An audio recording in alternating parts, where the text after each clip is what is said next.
अगर आप पंजाब या सिंधी बेल्ट में हैं तो प्लीज अपनी पतरियां मत मिलाइए, ये टेस्ट मिलवाइए। डॉक्टर प्रियंका, थैलेसीमिया क्या ये एक लाइलाज बीमारी है? लाइलाज तो मैं नहीं कहूँगी, बिकॉज इसका एक ही क्योर है जो कि है बोन मैरो ट्रांसप्लांट। बट ये एक बहुत कॉम्प्लिकेटेड प्रोसीजर है जिसके अपने साइड इफ़ेक्ट्स हैं। बहुत मुश्किल बीमारी है हैंडल करनी, इमोशनली, मेंटली, मॉनेटरीली, फिजिकली, बच्चों के लिए भी और पेरेंट्स के लिए। बोन मैरो ट्रांसप्लांट होता है तो ये कितनी एज में हो सकता है?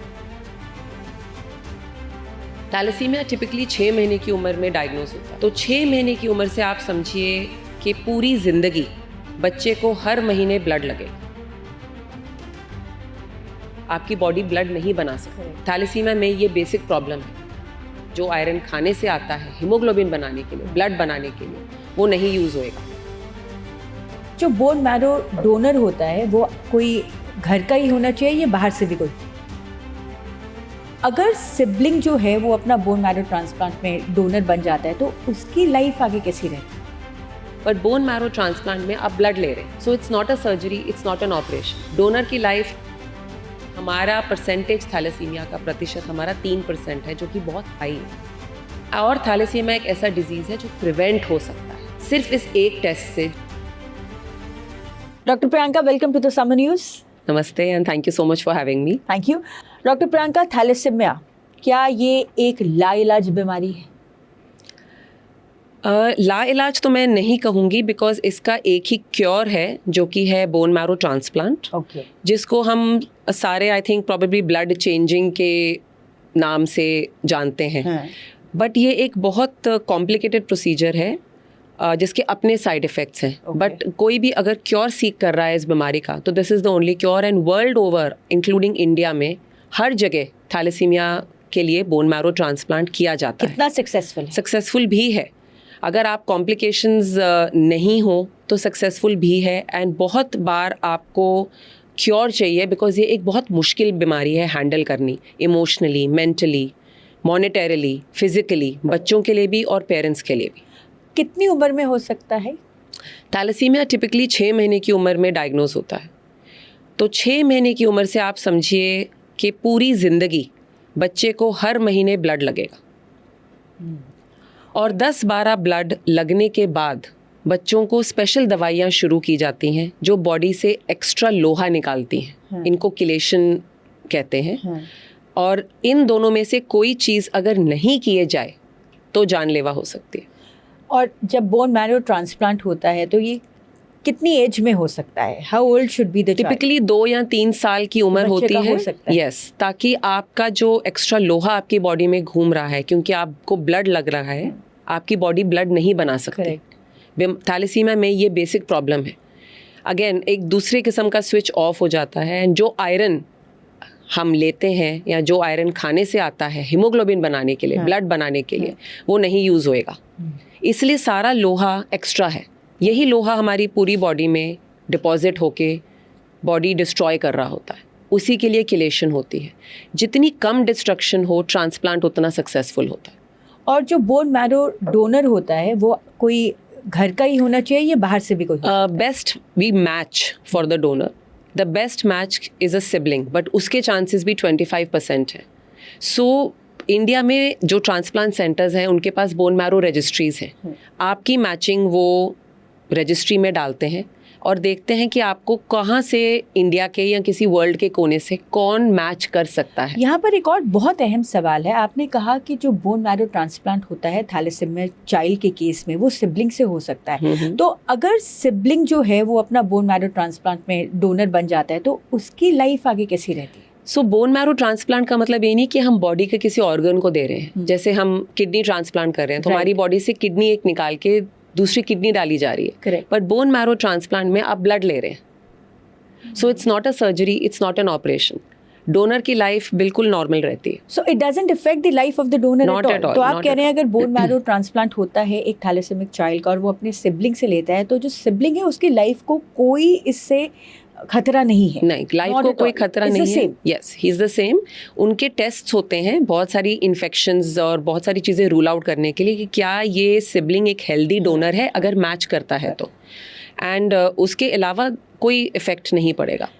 हम अक्सर आपको ये कहते हुए सुनते हैं कि स्पेशली अगर आप पंजाब या सिंधी बेल्ट में हैं तो प्लीज़ अपनी पतरियाँ मत मिलाइए, ये टेस्ट मिलवाइए. वो क्या टेस्ट है, ज़रूर बताएं. आई थिंक मैंने ये टॉक्स थैलेसीमिया की बहुत जगह दी हैं, ऑफिसेज़ में, फैक्ट्रीज़ में, स्कूलों में. एंड ये टेस्ट जो है हीमोग्लोबिन इलेक्ट्रोफोरेसिस का टेस्ट, आई थिंक ये सबसे इम्पॉर्टेंट टेस्ट है फॉर एनीवन जो पंजाब या थैलेसीमिक बेल्ट में रह रहा है. बिकॉज हमारा परसेंटेज थैलेसीमिया का प्रतिशत हमारा 3% है, जो कि बहुत हाई है. और थैलेसीमिया एक ऐसा डिजीज़ है जो प्रिवेंट हो सकता है. ओके. सिर्फ इस एक टेस्ट से, जो कि है हीमोग्लोबिन इलेक्ट्रोफोरेसिस. ये एक ब्लड टेस्ट है. ये 1 साल की उम्र के बाद कभी भी किया जा सकता है. अक्सर ये हम प्रेग्नेंट लेडीज़ में करते हैं बिकॉज वो उनका फॉलो अप रहता है. They keep coming to the OPD. तो उनका पहले टेस्ट होता है.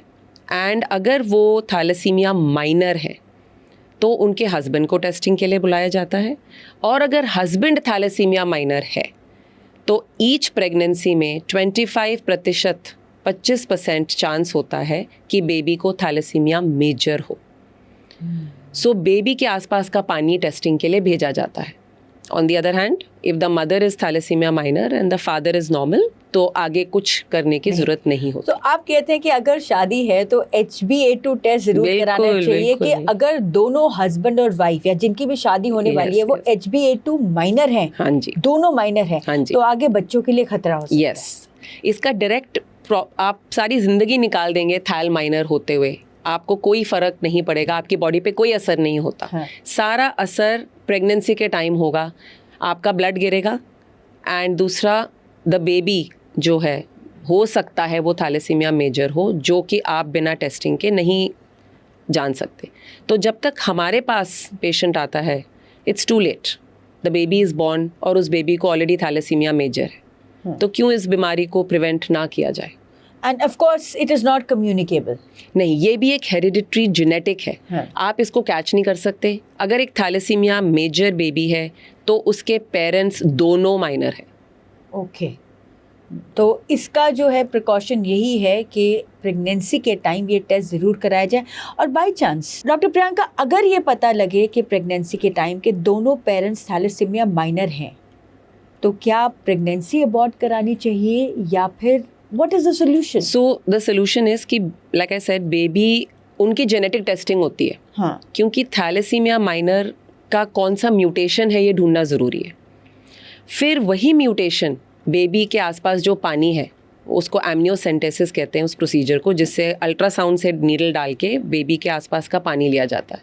वही म्यूटेशंस वहाँ टेस्ट होती हैं. अगर वो म्यूटेशंस पॉजिटिव हैं, हाँ. तो बेबी को थैल मेजर है and we advise a termination of pregnancy. Okay. अगर एक म्यूटेशन है वो थैल माइनर है. अगर कोई म्यूटेशन नहीं है, बेबी नॉर्मल. तो अगर टेस्ट ही नहीं कराया तो पता ही नहीं चलेगा. एग्जैक्टली. पर यहाँ पर एक बहुत अहम चीज़ जो मैं जानना चाहती हूँ, जब आप प्रेगनेंसी के टाइम HbA2 टेस्ट कराते हैं, क्या तब एग्जैक्टली पता चल जाता है कि बेबी मेजर होने वाला है, थैलेसीमिया या माइनर? HbA2 टेस्ट सिर्फ इसलिए होता है कि पेरेंट्स का क्या स्टेटस है. हाँ.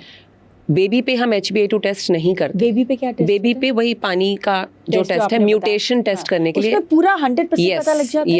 यस. एंड जो आपके पास ऐसे केसेस आते हैं? जैसे मैंने मेंशन किया था, मेरे पास प्रेगनेंसी के टाइम अब बहुत हॉस्पिटल्स ये HbA2 टेस्टिंग कर रहे हैं. हाँ. तो गायनोकोलॉजिस्ट भेजते हैं हमारे पास ताकि हम उनको एक्सप्लेन कर सकें हाँ. कि क्या रिस्क्स हैं, क्या परसेंटेजेस हैं, कि आपको ये टेस्ट क्यों कराना चाहिए. हाँ. क्योंकि बहुत सारे और हीमोग्लोबिन डिसऑर्डर्स होते हैं, राइट, जो कि आप HbA2 टेस्टिंग के थ्रू आपको पता लग सकते हैं. तो पेरेंट्स को जब हम बताते हैं तो हम कहते हैं कि देखिए 25% चांस है कि आपके बेबी को थैलेसीमिया मेजर हो और 75% चांस है कि नहीं होगा. बट क्या आप विलिंग हैं वो 25% चांस लेने के लिए? जब आप एक थैलेसीमिक चाइल्ड की लाइफ देखते हैं, उसके पेरेंट्स की लाइफ देखते हैं, आई थिंक वो चांस बहुत ज़्यादा है. बहुत ज़्यादा है.